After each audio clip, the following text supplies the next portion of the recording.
Hi అండి, welcome to my channel. సులువుగా ఈజీగా టేస్టీగా రాగి ముద్ద ఎలా తయారు చేసుకోవాలో ఈరోజు మన వీడియోలో చూద్దామండి. ఈ రాగి ముద్ద ఆరోగ్యానికి చాలా మంచిదండి. బ్రేక్ఫాస్ట్లోనికి డిన్నర్లోనికి చేసుకుంటే ఆరోగ్యవంతమైన ఫుడ్ని ఎంజాయ్ చేస్తారు.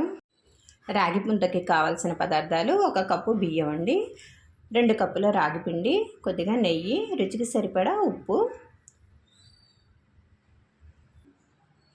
ముందుగా బియ్యాన్ని తీసుకొని కడిగి శుభ్రం చేసుకోవాలి.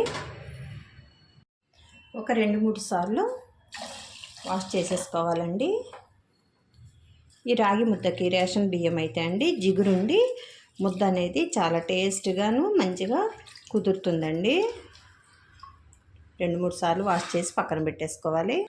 ఒక 3 సార్లు కడిగి పక్కన పెట్టేసుకున్నాను. ఒక గిన్నెలో ఎసరు అనేది పెట్టేసుకోవాలండి.